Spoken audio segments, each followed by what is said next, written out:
It's widely known that there are Israeli settlements in Palestinian territory, but very few people know what the lives of people are actually like in these isolated districts. I traveled to Hebron, a Palestinian city that has Israeli settlements right in the middle of the city itself, and managed to enter a Jewish neighborhood surrounded by barbed wire fences and checkpoints.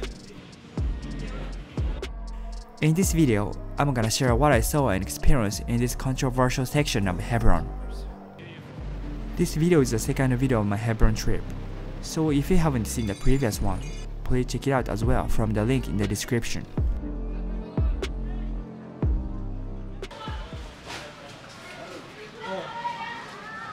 As I showed in my previous video, when I participated in the Hebron city tour, the checkpoints to the Jewish neighborhood was closed and we couldn't get in. So on the next day, I decided to go back to the border and explore the settlement by myself. These checkpoints in the West Bank of Palestine are barriers erected by the Israeli security forces. Palestinians always have to be inspected when they cross the border, and often their movement is not permitted. The border divides Hebron into two sections, H1, which is governed by Palestine, and H2, an Israeli settlement.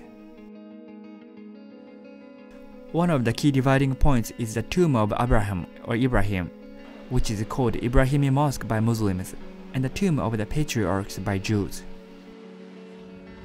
It's located in H2, but is immeasurably important to both cultures, so Palestinians are allowed to get there through the nearby checkpoints to pray. I waited in line for the checkpoint with local Palestinians. So I just got through the checkpoint, but they didn't even ask for my passport. They just asked me where I'm from, and I said Japan, and they just told me how much they love Wagyu. Wagyu, give me Wagyu. Wagyu. Do you like Wagyu? Yeah. The Israeli soldier was actually quite friendly to me, but I could see that was probably because I was a foreign tourist. Crossing the border in Palestine is much easier for foreigners than Palestinians who are actually living there. So this is the entrance to the mosque? This divided. For Jewish and for Muslim. As a compromise, today, this holy place is shared between Jews and Muslims by dividing it in the middle as both a synagogue and a mosque. The entrance to each space are different, but everyone must pass through another Israeli security checkpoint, regardless of their destination. Here, you are asked what your religion is, because Muslims and Jews are not allowed to go to the other side. If you do not identify with either religion, you usually can access both sides as a spectator.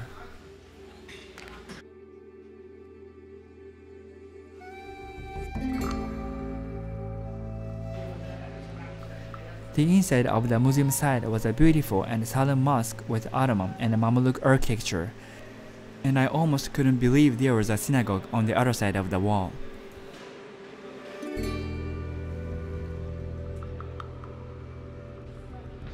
When I re-entered on the Jewish side, the atmosphere was completely different, filled with Jews praying and reciting verses.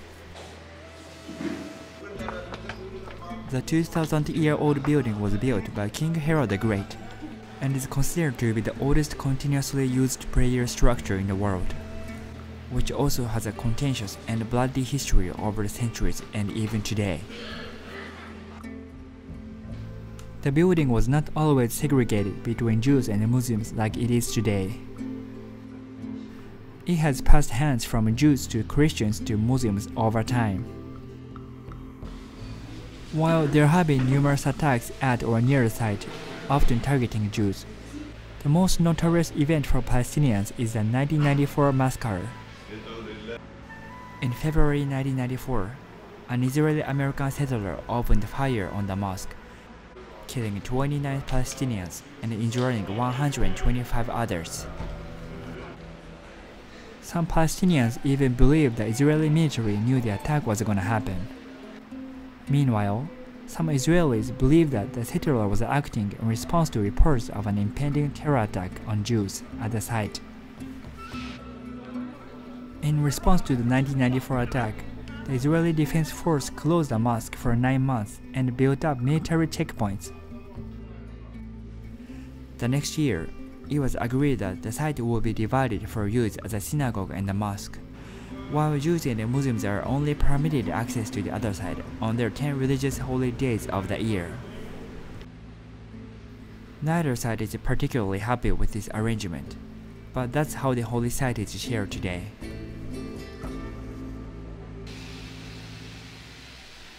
I left the building and started to explore other parts of the H2 area. There are some souvenir shops run by Palestinians around the holy site. However, just on the other side of the street, there are always Israeli soldiers on the lookout, as well as many Jewish prayers. Just by being there, I felt more tension than H1. If you ask, the Palestinian inhabitants are happy to tell visitors about their harsh lives there, but only quietly. Have a seat, my friend, come. Okay, thank you. You know, here the situation is very difficult. Yes. Are you filming? Yeah, should I stop filming? Is it okay? Because I will tell you about the situation, yes. You can film after. Okay. He showed me around the area near the shop, explaining which houses are Palestinians' houses and which are Israelis. It's very quiet.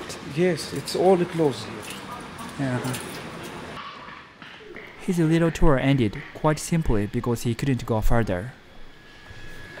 So here, Jewish there, I'm not allowed Palestinians to go there. I have to go from here. So you can't walk on the street? No. I have to walk from this side. Although there are no walls or barbed wire fences like the ones on the border, there are still a lot of Israeli checkpoints, which are constantly monitoring Palestinians' movements. On the other hand, I, as a Japanese, could pass through it easily by showing my passport. The Jewish residential area was very quiet and even felt a bit eerie. Many Palestinians who used to live here were expelled from their homes.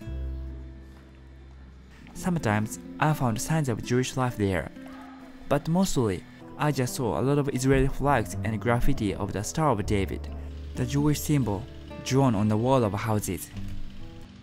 So I guess there used to be a lot of houses and shops here, but now they're all closed and there's no one here. However, just like many other conflicts, there are two sides to the story as well. According to the Old Testament, Hebron was founded in 1730 BC. The city has fallen in the hands of different empires and religions throughout its history. Most Jewish settlers claim that there has been a continuous Jewish presence in Hebron throughout history, and also referenced the Hebron massacre in 1929, when Arab nationalists rebelled against the Jewish community after their leaders spread the false rumor that Muslims were being killed in Jerusalem. Dozens of Jews living in the city were attacked, and 67 were killed. After walking around the Jewish neighborhood, I tried to go to Palestinian neighborhood when Israeli soldiers at the checkpoint stopped me. They said I couldn't walk into that area because it was too dangerous. But the Palestinian tour guide I talked with the day before suggested that I explore the area, so I really wanted to check it out. After a little negotiation, they allowed me to enter on the condition that I walk around only a short while and come back quickly. And we talked for like 10 minutes. Then finally they were like, okay, you can go, but be careful.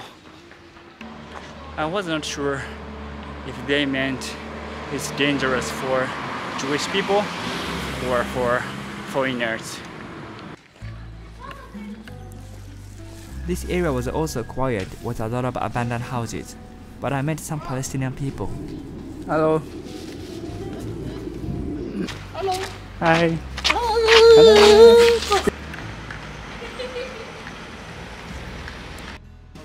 This guy is the owner of one of the very few shops that are still open in the area. Do you live here? Yeah, Okay. this is my shop. Oh, it's your shop. Oh, yeah. I need water. Hello. Hi. Welcome to Hebron. Bless you. Thank you. Bye. Some houses looked quite new and modern, which I assumed were Jewish residences from the Israeli flags hanging on the windows. I probably felt the most tension here, encountering more Israeli soldiers than other areas, who even asked me to show them the video I was filming a couple of times.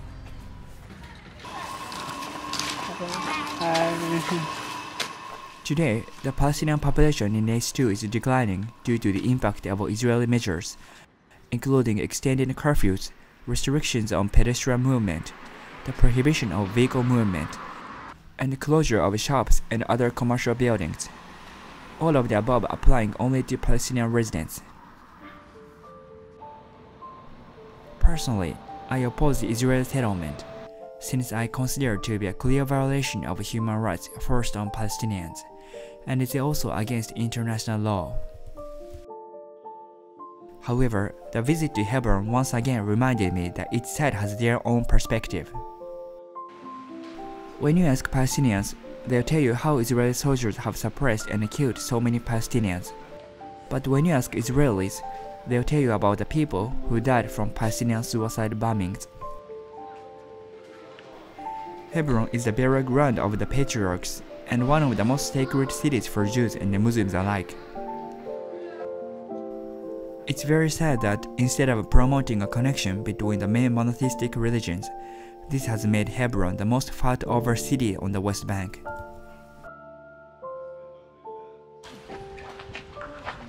On the way to the exit of H2, I found a little boy who was taking a video of an abandoned townscape with his small handheld camera. I had no idea what he was filming for, but I couldn't help wondering how this segregated city looked through his eyes.